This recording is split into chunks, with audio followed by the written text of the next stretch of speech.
Hello everybody and welcome back to the United Stand. It is Friday and happy Friday morning. It's nearly the weekend and football is back. I am so excited to actually watch Manchester United play this weekend. I mean, you always have the hope going into the weekend, don't you? But Man United, it's been dreadful for most of the season, but this weekend I'm going into it really positive. I have a feeling we're going to win this game and I'm really excited. So welcome everyone to the chat. As you can see, we've got some interesting stuff to talk about this morning. A rumour going around that Manchester United could potentially do a swap deal with Atletico Madrid for Joao Felix and Mason Greenwood in the summer. How would you feel about that? Would that be a good deal for Manchester United? Also, the De Jong saga could be back. News on Barcelona wanting to sell De Jong due to their financial struggles. De Jong being open to leave and not happy about Barcelona wanting to sell him. It's interesting, and of course, Erik ten Hag would go for him in a heartbeat, so that's going to be interesting how that plays out. Do we need him now Mainu's come in? Is it someone you still want to go for? Would you jump back into this race? It's going to be interesting to get your guys' thoughts. And also, Erik ten Hag being backed by Ineos and Sir Jim for another summer at Manchester United and another season. Is that the right move? Do you think Erik ten Hag deserves to stay in a job? I think it's a great move, to be honest. I think Ten Hag should see out the summer and should be given next season with the backing of Ineos and be given that chance. He just needs a good sporting director and a good recruitment team, because obviously we know his talent ID is very, I don't know, he's only got eyes for the Dutch players in the Dutch league, it seems like sometimes. So we kind of just need to vary that, but I think good recruitment would massively help him out.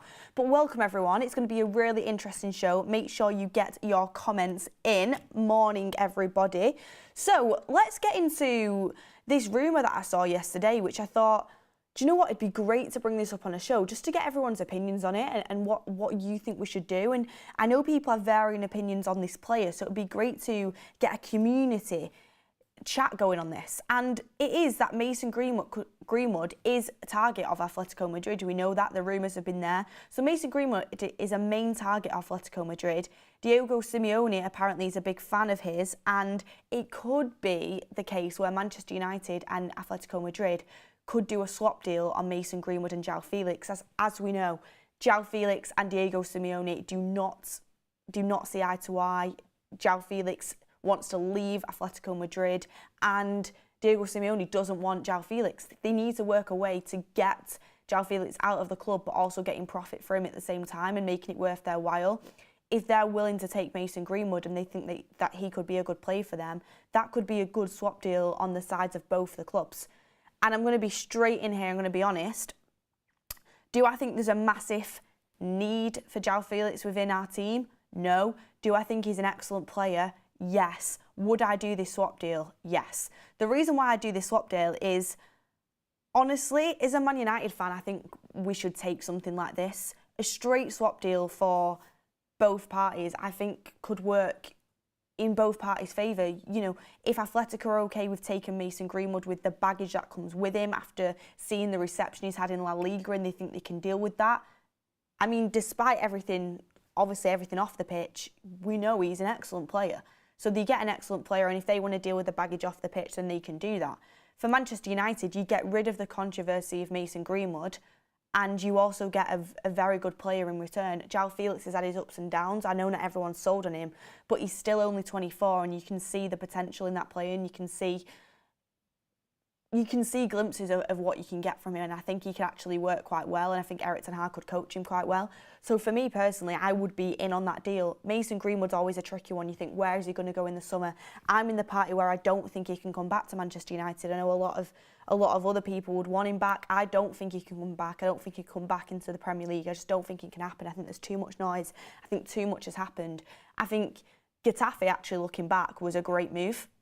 And we've heard a lot of La Liga clubs are interested, and if in Spain the reception is okay for Greenwood to be there and clubs are interested in him, it could work well in Manchester United's favour, where you don't have the situation where you're selling him for money and people are like, well, what is Manchester United going to do with that money? Or you're not in a situation where you're bringing him back to the club, and a lot of people are unhappy about that because of the controversy around it. You're in a position where Greenwood leaves the club, he goes to Atletico Madrid, he probably wants to play Champions League football, they're a successful club in Spain, and you get a player back in return who's going to add to the squad, add quality, and is at that good age point of 24 years old. So I honestly think this would be a good deal for both parties if it could happen. If Atletico Madrid are obviously okay with taking the baggage, which it seems like they are. I mean, Barcelona, the rumours were that Barcelona were looking into it as well, and obviously they're a huge club. I don't think that's the case in the sense of Barcelona can't afford to do anything at the moment. Paul Castillo says, anything we can do to offload Mason Greenwood, we must do it. Interesting. And a lot of people saying not going to happen. Sorry guys, Atletico Madrid. People are frustrated with my pronunciation of that. Atletico Madrid. I've been to Atletico Madrid Stadium actually, and I mean Atletico Madrid. The thing is with Joao Felix, he is going to leave because Diego Simeone is like a god to them. Simeone is like a god at Atletico. I mean, I've been to the Wanda Metropolitano Stadium. It's a great stadium. I mean, the fans absolutely worship Simeone. So if Simeone is not getting along with Joao Felix and that bridge can't be mended, which I don't think it can, I think it's similar to the Jadon Sancho, Erik ten Hag situation, really, in a sense of the player and the manager have just clashed, and I don't think there's a way back while Simeone is at Atletico and he's not going anywhere.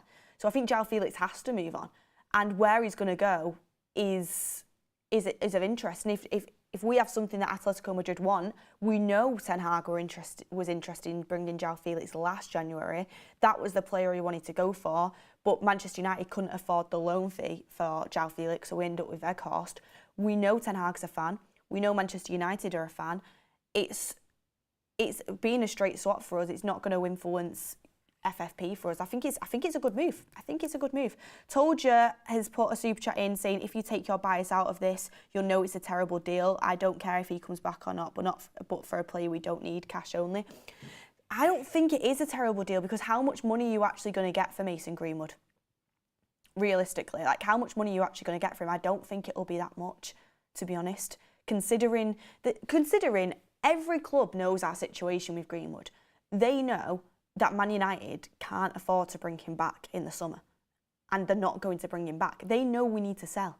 We're not going to get offered huge amounts of money. What happened off the pitch takes a lot of value off his price tag, a lot of value. I know it doesn't affect him now and he can go and play football where he wants, and it's not something that's going to hold him back in his career in terms of playing football. Like that has been completely dropped and left. But that kind of history and that baggage will always follow, and it's going to take money off his price tag. I don't think we'll actually get offered that much for Mason Greenwood. How much is Joao Felix worth? Joao Felix is worth around 60, 70 million. I think when you look at it and you don't take, and I don't think I'm being biased, I think it's good value, and I think it'd actually be a good swap deal. 37 months, Fred Flintstone's been a member for 37 months, saying I'd rather sell him and invest in a striker or a midfielder. How much money, get in the chat, how much money would you actually get for Mason Greenwood though if you were just going to straight up sell him for cash? How much money would you get for that? And a lot of people, I mean, let's get a poll running in the chat. Would you want Joao Felix at Manchester United? Let's get that poll running. I agree with people saying we don't necessarily need him, but he's a quality player to have within the squad. The only question that comes into this is you've got Bruno Fernandes, Mason Mount and Joao Felix kind of all competing for one position. We know Joao Felix can play in the 10, but Joao Felix also can play on the left. He's been playing on the left for Barcelona. He can play on the right. He can play as a striker. He's a versatile player. And we know that Ten Hag likes versatile players. I mean, picture this. A lot of people have been saying that Manchester United need to go for a right winger in the summer. Not everyone, but a lot of people see the right wing position as a priority position. Okay, so let's refigure this. Instead of going spending, 60, 70, 80 million on a right winger, which is probably what a decent one's going to cost us, you don't spend, I'm just playing devil's advocate, you don't spend on the right winger. You swap Mason Greenwood for Joao Felix.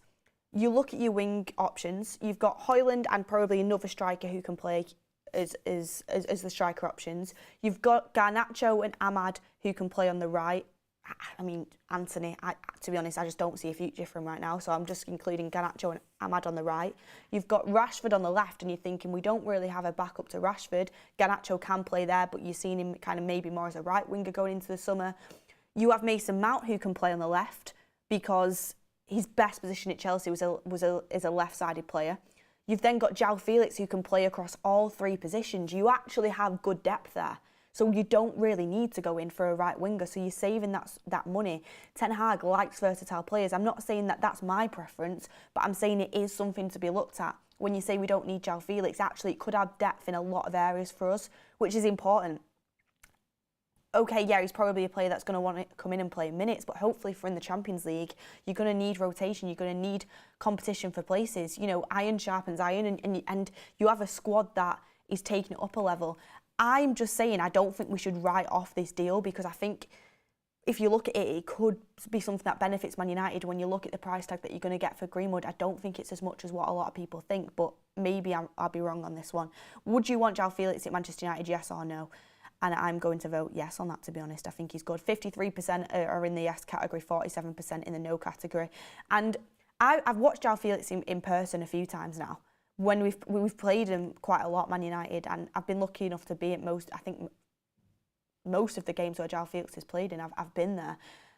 And every time I've watched him, I just think he's been brilliant. I remember the away game at Atletico Madrid when Radnick was in charge. Elanga scored to take it to 1-1, and Joao Felix scored in that game. He scored a header, and I remember thinking he gave us problems all game. He was brilliant. He has got talent. He really has. He just needs a coach that's compatible with him to nurture him and take him forward, because I do think he's a very good player. I mean, even at Benfica days, everyone thought he was going to be unreal. He's had a bit of a halt in his career, but I still think he's great. And this was a report coming out a little bit ago, and it was Barcelona have reportedly paused talks to keep Joao Felix permanently after coaching staff raised doubts over the Atletico Madrid loanee, because his performance levels have dipped. He's just suffered an injury actually at Barcelona, so he's been out for a couple of games. But he started so well at Barca, and you can see the talent's there. It's whether Ten Hag would be able to get it out of him. Still only 24. It's an interesting one, and I really think it's one of them where it's going to split opinions, but I think that's a good thing. And I see somebody there saying Joao Felix is not good enough for the Premier League. Chelsea didn't buy him for a reason. That Chelsea team was terrible last season, and I think Joao Felix is actually one of the better players in that Chelsea team. I would definitely not write him off after what happened at Chelsea last season. Personally, I think he's good enough for the Premier League. Emily Derry, a member for 22 months. Joao Felix can play as a striker as well. Exactly. And this is what I mean. You've got a player there, for people saying we don't need him, that can play on the left, can play on the right, can play as a striker, can play as a 10. It can play across 4 positions in the front line. It's always a good player to have in your armour. Vicky Palliam, member for 17 months, rather swap for De Jong, much needed Casemiro replacement. Only issue with De Jong is the wages. Felix is another player with issues. Felix is contracted to Atletico Madrid, Vicky. He's only on loan at Barcelona, so we can't swap him for De Jong. I mean, actually, what were you saying there? Rather swap for De Jong. Oh, you mean swap? Oh, I get you. You'd rather swap Greenwood for De Jong at Barca. I don't think that's going to happen in a million years, but I can understand why you want it. We're going to get onto the De Jong stuff in a second. And Will Arnott says, I know it's not your fault, Beth, but I'm so done with De Jong. I feel like we've missed a boat with him and we have to drop it and stop chasing him. Will, trust me, De Jong saga was a long one for everyone. And I remember when it used to just be show after show on De Jong, and even myself was like, I can't believe I'm speaking about Frenkie de Jong again. Like, genuinely take a shot every time we say De Jong in the summer. I mean, don't actually. That's not good for your health. But seriously, I understand you. But the news is coming out, and I texted the group chat this morning, the United Stand group chat, and I said, if Man United get Champions League football, and I think it's a big if, I see another De Jong saga coming in. Barca need money. Ten Hag is in love with this player. I see it happening, and people say we don't need him because of Manu. I actually think they could play as a pair in midfield. I think they've both got the intelligence and acumen to do that. But thank you everyone for your chats coming in this morning. Ricky Moreno says he's a fighter in the box and gives his all in the pitch. Exactly, coming from Ricky, that's his opinion there. And get your votes in on the chat. Would you want Joao Felix? It's super split, which is a great thing to see. It's a community getting their opinions in, and it is 55% say yes and 45% say no. Anyway, let's move on to the next bit of the show, and we can kind of bring back in Felix and the Greenwood situation into discussion as we move on. But I want to talk about this news surrounding Frenkie de Jong and Erik ten Hag. So, I mean, let's talk about the Erik ten Hag stuff first. And De Jong kind of comes in off the back of that. So it's coming in from Simon Bates that senior sources at Manchester United say that Erik ten Hag may be given another season to continue with his vision of the new Manchester United. His willingness to embrace and integrate youth talent from the academy plays a lot to his favour at the club. And I honestly think this is good news. I know there's split opinion on Erik ten Hag, but for me, this is good news. The reason why it's good news is I think Erik ten Hag needs to be given a chance under Sir Jim and under Ineos. Yes, the first half of the season has been terrible. It's been inconsistent. There's been a little hope at times because we've not been really able to see a style of football. And we've been going game to game thinking, what is going on? But I know that Erik ten Hag is a good coach. You don't, and people say the Dutch league to the Premier League is different, and of course it is. But you don't have that level of high functioning Ajax team getting to Champions League semi-finals, just consistently winning and building a team that most of Europe took apart to take players from it time after time by not being a good manager, not being a good coach. Ten Hag is a good coach. He had a fully fledged, identifiable style of play before he came to Manchester United. We are a huge project. A huge project. We are suffering from years and years of bad management, bad recruitment, poor decisions from the board, and basically just neglection from our owners. And Ten Hag cannot come in and change all of that as a one-man team on his own overnight. He says it himself, we overachieved last year, and we did, and we managed to get third off the back of our worst ever point scoring Manchester United Premier League side. And we got into 2 finals and won one of them. So I think people, including myself, I thought we were going to go into this season and maybe compete with Arsenal for like second spot. I still thought City were going to win the league. But I think we had a reality check. Maybe we didn't make the best signings in the summer, in hindsight. I still think there's potential in most of them, to be honest with you. And obviously Haaland was a great one. I still think there's potential in Mount. Anana's looking at the minute, but maybe we didn't make the best signings in the summer. And maybe Ten Hag's recruitment, well, it's not a maybe, Ten Hag's recruitment hasn't been good enough in my opinion. There's been gems in there, but it hasn't been good enough. And the football hasn't been good enough this year. Them two things can exist together. You can criticise Ten Hag and say this season hasn't been good enough, but also say you think he's a good coach who can take us to the next level and needs to be given time. They can be together. And this is where I'm at right now. I think what Ten Hag's done and what he's shown in his career has given him the lifeline to at least have till the end of the season to show why he should be the manager. We've sacked how many managers have we sacked at Man United? 5? And people somehow think Ten Hag is still the main issue. It's not the case. We've got a new CEO coming in, Omar Barada. As soon as the Premier League Sir Jim takeover becomes ratified, which should be soon, you'll start to see a new sporting director, head of recruitment walk through the door. So Jim is taking action. There's going to be a completely different outlook on the footballing side of things. I think Ten Hag has started something here. I think we should carry it on with him. We get a new manager in. It's, again, a new set of players, a new project, and you're starting from scratch again. Ten Hag has started something. There's still a long way to go, but I think he deserves a summer with, like I said, I don't think he should recruit on his own because that's shown not to be great in the past. I think he should have a sporting director and he should be working with it together. He should still have say. We should still be going off his profile of players that he wants and the type of players he wants. But I think it should be Ten Hag and the sporting director and head of recruitment working together in the summer, and you give him next season and see what he can do. People have criticised him for selling members of the youth setup that they like Alvaro Fernandez, like Isaac Cantonara, and them players do look promising. But you've got to trust the manager on certain things. And, you know, Alvaro Fernandez might go on to be a great left-back. He looked good in pre-season. I said myself I didn't want to sell him. Isaac Cantonara might go on to do well. But people were complaining when Zidane Iqbal went. And Zidane Iqbal hasn't exactly torn it up where he's gone to Utrecht. And, yeah, OK, he suffered with injury. But, you know, what youth products under Ten Hag have left the club and gone on to be great? So far, not many. Or not any, really. The ones that he has brought through, Garnacho, excellent, Kobbie Mainoo, he's really given him a chance and he's now one of the first names on the team sheet. He's excellent. You know, people talk about Alvaro Fernandez going, and I was disappointed in that, but it's given a chance now for Harry Armas to come up, and he's now training with the first team, an excellent prospect and talent. I think Ten Hag knows what he's doing with the youth team, and he has proven to them players, if you are good enough, you will get a chance and you will keep your place as well. He spent 90 million nearly on Anthony, but Garnacho's keeping him out of the team. Right, deservedly so, obviously. And he seems to have a good relationship with these young players. He's kept with Højlund and he's backed him, and he's now doing well. Ten Hag, there's a lot of things to like. Of course, there's things that need to improve. We need to see the style of play we've seen in the last 2 games develop and get better. We don't want to get carried away with it. We still need to create more chances and we still need to develop and get better. But there's a lot of green flags with Ten Hag as well that I think deserves more of a chance. I'm not saying roll out the red carpet and give another 5-year contract. Absolutely not. Sorry, another 3-year contract. He's on a 3-year.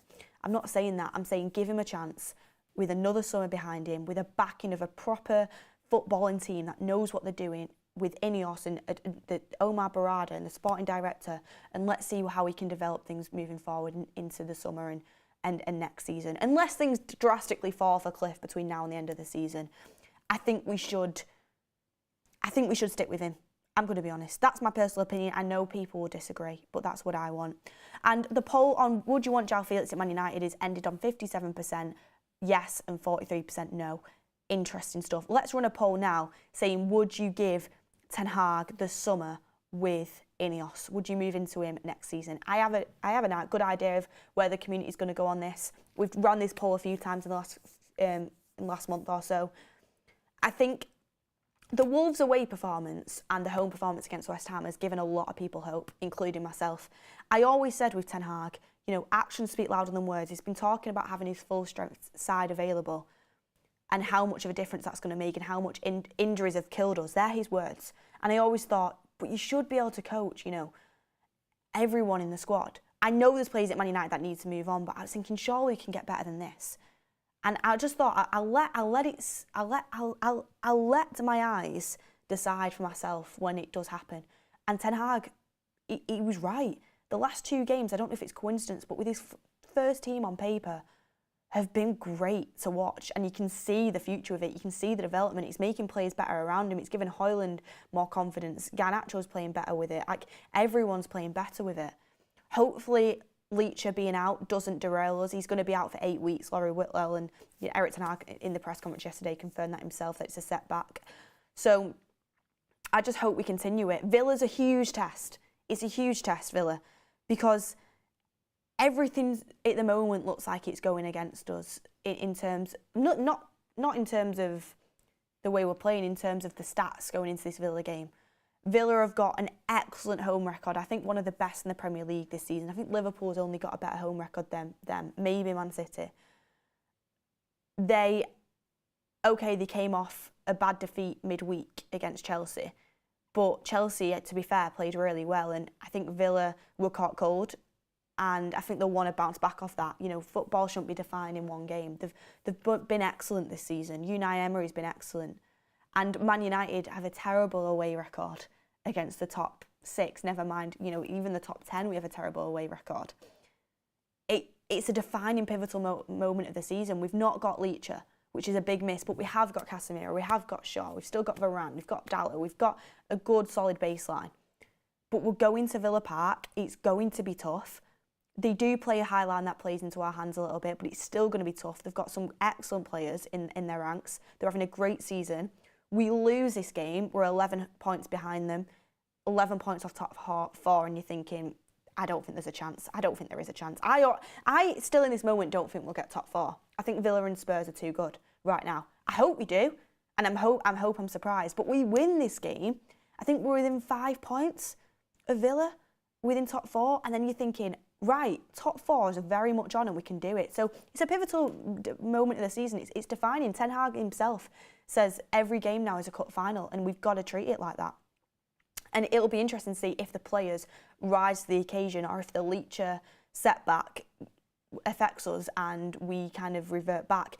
This is the point, we've had a couple little good games, but we've never been able to go on a run. This is the point where we get past this hurdle and we can go on a good run. Okay, yeah, we have City coming up. That's going to be tough at the Etihad, of course it is. But I think that's a game where no one really goes into that expecting us to win. We expect us to put in a performance, but we don't expect us to win. We've got a couple good fixtures coming up. Let's get a run going. and get into some good form. This is the time of the season where you need to hit that winning run. And I'm hoping Villa doesn't take us them steps back where we revert again. And I hope we do continue on this run. That could be a good one. Joshua Chu says, Mikel Sanchez would be perfect for us, Beth. I'll look into him. Ricky Marino says, we've been taking advantage of when it comes to transfers in the past. When it comes to selling Mason Greenwood, we need to get the most out of this sale. Rahul Chopra says, Beth, hi. Thank you very much. Hi to you, Rahul, as well. Hope you have a lovely Friday. Emily Derry, thank you again for your super chat. De Jong is the new Gaetan or Wesley Sneijder. Got bored of it before Murto and Arnold went off to Barcelona. Savage, member for 12 months. Felix, Dallo, Bruno. Am I the only one seeing it? We can also attract Joao Neves. Yeah, you get the Portuguese link up at Man United. We turn into the new Wolves. But I honestly do think, I think Bruno, you know what I think of him, excellent. Dallo, I think he's just evolving game after game. And Felix, I think, is another good player to add into the ranks despite his nationality. Apparently there's a blurred camera going on. I don't know what's going on there with that. I'm obviously not in control of the production, but I've let the producer know on this one. Anyway, let's move on this. So let's get your say on Erik Ten Hag. Would you give Ten Hag next season with Ineos?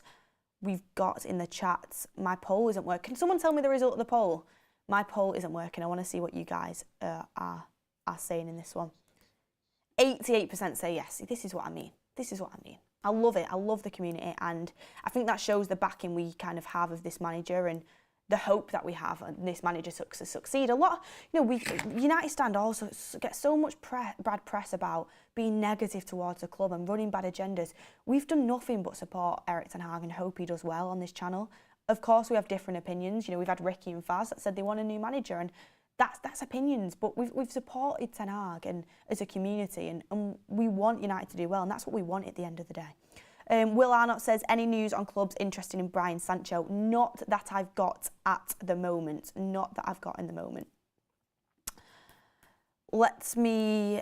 So, who wants to talk about De Jong?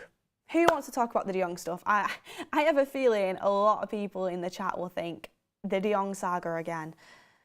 Can we do it? I've got one more in me, as they say. So, off the back of Ten Hag looking likely to stay in the summer and having this transfer window and moving into the next season, I think the majority of us, if you're not getting the chat, would agree we need a midfielder in the summer. I've said we need a young Casemiro. We could also do with a box-to-box. And people say, do we really? We've got good depth. We've got Bruno, Mainu and Cassie. Cassie's kind of moving on to the last legs territory. I think he should stay another season, absolutely. But he's not going to last forever. He's 32 soon. He's not getting any younger. You've got Mainu, who is the future, 18 years old, unbelievable prospect. He's sort of already nailing down his spot in the starting 11. You've got Bruno, who is the captain, and I still think has a few more years left in him. But when you move from that starting three to the bench, there's drop-off, and there's quite a big drop-off. Me and Ricky were discussing this, and I want to actually create a show on it because he came up with some. He went and did some research and got some great stats involved in the success rates of our midfielders in terms of points won, goals scored for, and everything in to do with the success rate of our midfielders, basically. But you start moving to the bench and there's a drop off. We need to make that not the case. We need to make it so we have a strong team, because we are going to pick up injuries. That's the way of football. This new blue card thing's going to cause injuries in itself. that's ridiculous. I know Mark had his say on it. I'm sure everyone's already had their rant about that, but it's ridiculous. The amount of games we're playing is ridiculous. We've got the Euros this summer. You've got pre-season. You go straight into the new season. We are going to pick up injuries. We need more than just 3 capable starting midfielders. We need depth. So we need to be going into the midfielder market, because when you start looking past Casemiro, Mainu and Bruno, I don't see really anyone that can be starters for us. I just don't. So we need to look past that. So, in terms of Frenkie de Jong, it's coming out from a Spanish outlet that Frenkie de Jong is not ruling out leaving Barcelona this summer. Manchester United are very interested in signing him. I think if de Jong said to Ten Hag, jump, I think Ten Hag would say how high. I think Ten Hag's just obsessed with this player and loves him. And I saw a lot of people on Twitter last night. I mean, Twitter's been a toxic place recently. But I've seen a lot of people on Twitter saying we don't need De Jong anymore because we have Kobbie Mainoo. How about a double pivot of Kobbie Mainoo and De Jong? I think that would work. We already know in Ten Hag's system, well, we think we know that Ten Hag saw Frenkie de Jong as a 6 anyway, as a ball-carrying, technically excellent number 6 in the system. Kobbie can play as a 6 or an 8. We've seen that before. I think personally better as an 8. I think as a double pivot, De Jong and Mainoo, now you're absolutely cooking. Like genuinely, I think that could work in a possession-based system that is free-flowing and is obviously defensively solid in terms of a back four with obviously Lisandro Martinez is so important, and you're probably going to bring in another right-sided centre-back into that equation. I think it could work, and I just think De Jong is such a good player, you can't really say no to that. And we know how important he is to Ten Hag and how much Ten Hag wanted him and how vitally important he is how vitally important he was to Ten Hag at Ajax and how vitally important he was when Ten Hag came in. He didn't end up getting him. We ended up signing Casemiro last minute. You still keep Casemiro, by the way, because I think Casemiro can do another year, but I think Casemiro would be happy to stay and not play every single game as well. And you just kind of get the best out of him.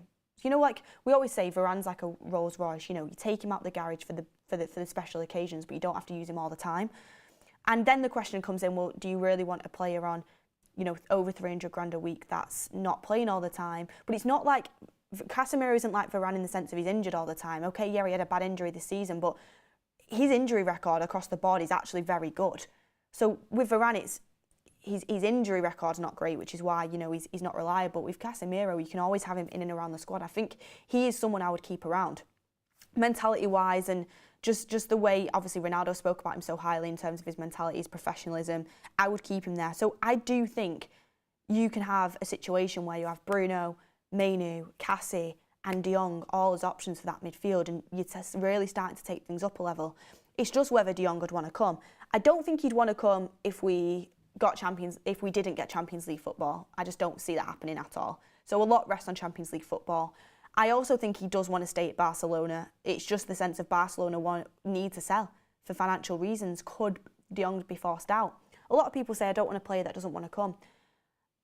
It's a tough one. I'm sure he would be professional, and I'm sure he would embrace Man United if he did come to the club. Like, I don't think Ten Hag scouted someone that's got an unprofessional attitude. I think that's one thing you can count on, the sense of Ten Hag knows him as a person and still wants to bring him. Because obviously Ten Hag's so set on standards and attitude and everything like that. The big issue for me is currently at Barcelona, if you convert his wage per week into pounds, he's on £615,000 a week. That is ridiculous, and Man United cannot offer that. The max we can give De Jong is around 300 grand a week, max. So 650 grand a week, he's going to have to over half his wage to come to Man United. No wonder he don't want to leave Barcelona. I don't think it's the fact he doesn't want the cold weather in Manchester. I mean, that could be a factor.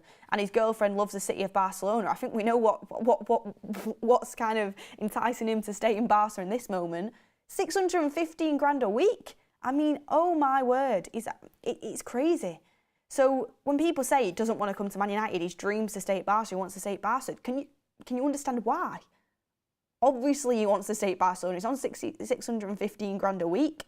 So I think that's why it's tough. I don't think it's the fact he doesn't want to play for Man United. I don't think it's the fact he, doesn't want to play for Ten Hag. I think he would do them things. I mean, I don't know him. You'd have to ask him. We know his girlfriend loves Barca and wants to stay there. That's obviously something that's going to influence you.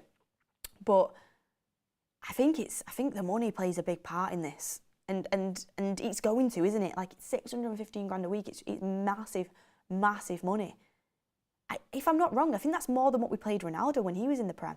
It's crazy money, and this is why Barcelona are in such financial difficulty. But they are going to have to sell players. How much would you be able to get De Jong out of Barcelona for if he did come?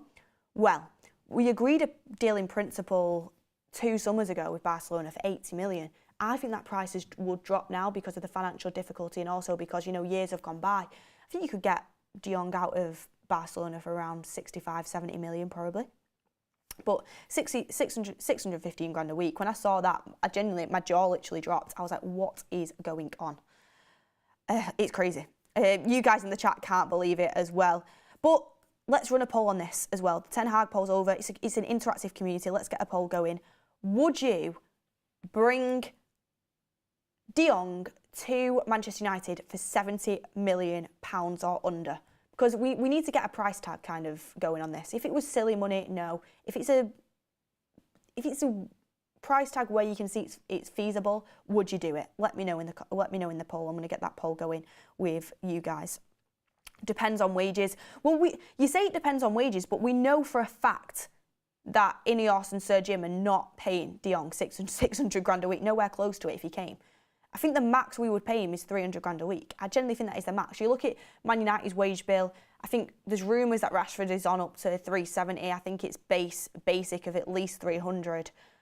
Casemiro's on 300, I think. I think Varane's on 320. They're all, the top earners at Man United are all on about 300 grand a week. I think Bruno's on 250. So I think the max De Jong comes in for is around 300 grand a week. So if he came, that'd be the max money. So just imagine the wages are around 300 grand a week. But even that, Ineos are trying to bring it down. But it's hard to bring it down when you've just give Rashford a 300 grand a week contract, because all players coming in are going to see that and think, we couldn't get up to that point. But Rashford is obviously face of the club, and you would the club would kind of come back on that and say, well, he's earned that because he scored over 30 goals for us last season, helped us get into the Champions League, and he's been at the club for a numerous amount of years. I'm not saying you guys would think that, but that would be the argument with it. Would you bring De Jong to United for 70 mil or under? I'm voting yes on that.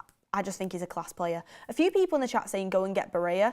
Barea's a good player, a very good player, but he's not the same profile as De Jong for me. I think De Jong's kind of the profile we should be targeting. Ollie says, no, he makes 450 grand a week this year. Before it was lower. Every year it increases until 27 million a year. I looked it up, Ollie, before this show, and it came up with me for 615 grand a week. So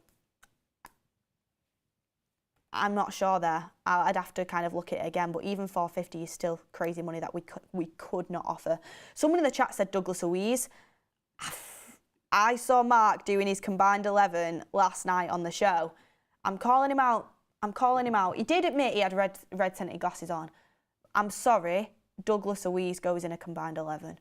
He's been excellent this season, and he was excellent last season. There was a reason Arsenal tried to go for him. He's quality. If Man United are interested in him, he's another player I'd say yes to. There's a couple of players in the Premier League that I like. I like Onana of Everton. Douglas Luiz is great. He is, I mean, in a Villa United combined 11, I'm not going to go through it because Mark did it yesterday, but Douglas Luiz gets into the midfield. Absolutely does.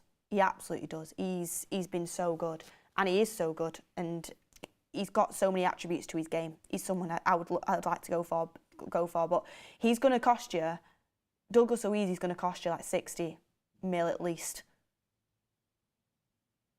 I mean, would you rather Douglas Luiz or De Jong? For me, even though Douglas Luiz is great, you're picking De Jong, aren't you? So it's one of them. A lot of people saying, what about Mount? I think Mount, for me, I don't think he's an 8. I think he can play there. I think he competes with Bruno for the number 10 and also can play across the front 3. It's going to be interesting to see where Ten Hag sees Mount in this team when he comes back from injury. But at the moment, I mean, it's frustrating. He's still not back again for this game, Aston Villa.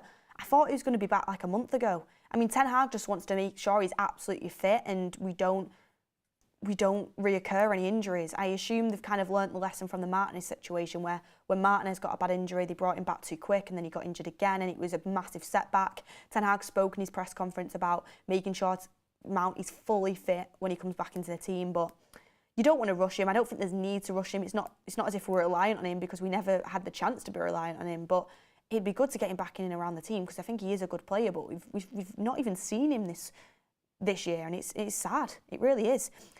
Travel Bug TV, Frenkie de Jong current wage includes deferred COVID wages. Exactly. Thank you, Travel Bug, for clearing that up. 61% say yes to de Jong for Manchester United for 70 million or under. Interesting stuff. Hoppy says, I like Cobby and Cassie. If I was doing a combined Villa and United midfield for this season, I'd go with Douglas Luiz, Cobby Mainoo and Bruno. Cassie, he's been injured for a lot of it, so I think that's the only reason why he misses out. But I think Douglas Luiz has been great. Beth, why talk about forwards and De Jong when we need a centre-back to cover Varane and Martinez if one of these plays out would play the high line? Yeah, I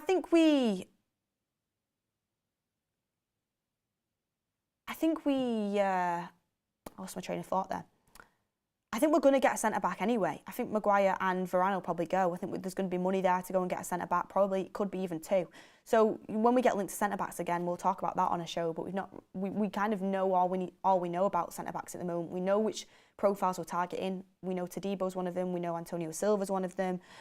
We know Branthwaite's one of them. We know we're definitely going for a centre-back. So it'll just be interesting to see where that narrows down to and what news comes out about that. But I'm going to be honest, I don't think we'll get more news on that until we get in a sporting director and recruitment. I've just seen some messages that have been deleted by the chat about, Beth, all your picks fail, you're a jinx. A lot of people say this because I said I'd get Onana in and I said I'd get Mount in. And let me just rewind a little bit on this. First of all, I wanted Diogo Costa most of the summer. When we got linked to Onana, I was happy about it. And I'm not going to backtrack on Onana because I did want him. I did want him. He's not been good this season. Hold my hands up and say that. Mount, I still think he's a good player. I don't backtrack on that. Just because someone's been injured does not mean they're a flop. Just wait till you see him play before you judge him. And in terms of other players that I've wanted, most of the other players I've wanted that have come into Manchester United have done quite well. So, I mean, everyone's entitled to their opinion, and you can think because I wanted Mount and Onana, that means I don't know football or don't have any football knowledge. But let's rewind a second, and I'm not comparing myself to these managers at all, but not every single manager has a 100% success rate on signings. Like, they've not. I mean, Pep's had some stinkers, Klopp's had some stinkers, Arteta's had some that haven't worked out, Ten Hag. Like, let's rewind here. Just because I said I wanted Onana and he's not been great doesn't mean I don't know football. So I'm sick of them comments. I really am. Not every single one's going to be a success rate. I say my opinion on the United stand, and that's what I do. If it doesn't work out, I hold my hands up and say it hasn't worked out. But there's been a lot of things that I have been right on, and I've backed my own opinion. I think we did need a ball-playing goalkeeper. Maybe Onana's not going to be the guy, but I'm going to give him the rest of the season. Sometimes keepers don't adapt straight away. Sometimes they need an adapting period. Mount, I still think he's a good player. He's not had his chance yet. Let's wait and see. So I back myself still. But yeah, standing up for myself because these comments just annoy me. Like people haven't wanted players before. I mean, do you remember when? I mean, I'm not going to throw fellow colleagues under the bus, but I've seen people on the United stand be buzzing over signings that have turned out terrible in the past. I mean, I remember Mark sitting on here saying he was buzzing about Fred. I mean, Fred was okay, but it wasn't anything special. He was buzzing about Maguire when he came in. Like, you know, sometimes hindsight's 2020 and not everything works out. Mark was massively champion Højlund. He's come in and done brilliantly. That's a win. So there's things, people get stuff right, they get stuff wrong, and we'll just have to wait and see on this one. In terms of a lot of people getting their centre-backs in, I also wanted to say as well, on this, I saw a lot of people talking on Mark's evening show last night about what striker we would bring in to accompany Højlund, and I saw a lot of people saying Evan Ferguson. Evan Ferguson would be the dream to bring in to be alongside Højlund, the absolute dream. Problem is, you're not getting him out of Brighton for under 100 mil. So say goodbye to the dream, because we're not spending that amount of money on a striker. Lastly, to kind of finish off the show, I wanted to ask you, oh God, here we go. Beth, you threw someone better for him. That's why people are getting heated. I mean, you can have your opinion on thinking De Gea's better. Was De Gea last season better than what Onana's been so far? Yes. But also, De Gea still isn't at a football club. It's not as if he's gone on to Barca or Real Madrid and killed it. So, you know, I used to love De Gea. I'm not getting back into this debate. I'm not biting. I used to love De Gea. I thought it was time to move on with the contract coming to an end to a ball-playing keeper that's modern. That was my opinion. I mean, oh my word. People just... It's one of them. People have different opinions, guys. On the centre-back situation for the Villa game, what centre-back partnership would you go for? Would you go with Maguire and Varane, which I think is the common one right now? That's the one I would go with. Or would you bring someone in to play on the left side that's more left-footed, like a Johnny Evans or a Lindelof? Let me know.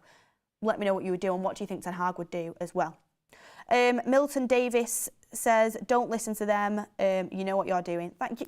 Milton, I'm always going to stick by what I'm doing, but I just think sometimes, you know, some messages get deleted by mods, which, you know, some of them obviously are going to, you know, if they're hatred comments, but I don't mind criticism and I don't mind comments saying, you know, questioning me. I don't mind that. Of course, not everyone's going to agree, but I have, just how you guys have a right to a say, I have my right to a say back as well. Norman Chu says, hi Beth, happy Lunar New Year Eve to you and the United stand. Thank you, Norman, for you too. RET says Varane and Shaw. Who would play left back then? Because we don't have one. Malacia is injured and Wan-Bissaka's injured. So I don't think you can play Varane and Shaw unless he played Lindelof as left back, which I highly doubt. I think you want to keep the Luke Shaw and Rashford partnership together. You know, they've just come back together. We know that they play well together. We know that it helps Rashford out a lot. I think Luke Shaw needs to stay as left back for now. He's our best left back and he's very good in that position and he's played well there in the last couple of games. So I would keep that. My centre-back partnership would be Varane and Maguire. We know that Ten Hag hasn't maybe had that in his favour in the past, but Maguire had a stormer against West Ham. Okay, he had a couple of mistakes, but, you know, people do. Overall, his game was good, kept a clean sheet. I think he has to keep his place. And Varane is one of our best centre-backs, so I would play him too. But what would you do? By the way, I would not be surprised. I would not be surprised if you see Maguire and Evans together on Sunday. I wouldn't be surprised with Ten Hag. It's not what I would do, but I wouldn't be surprised if Ten Hag does it. I wouldn't be surprised if he plays a left footer on the left and keeps Maguire in because of his good performance against West Ham. But thank you everyone for your comments. And Son in the chat says, my criticism is you like He-Chan better than me. I don't. I think He-Chan's a good player, but Son, you are a better player than him, in my opinion. So there you go. Varane's got to start. I think Varane's got to start as well. But I'm just saying I won't be surprised if Ten Hag does that. But look, everyone, it's been a great show.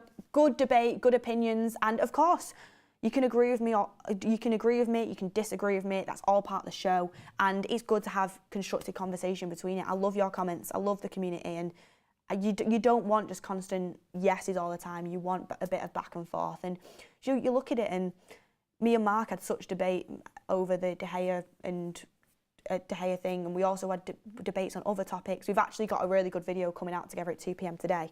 Please tune into that. We filmed it at Carrington, and it's kind of looking towards the future and the summer.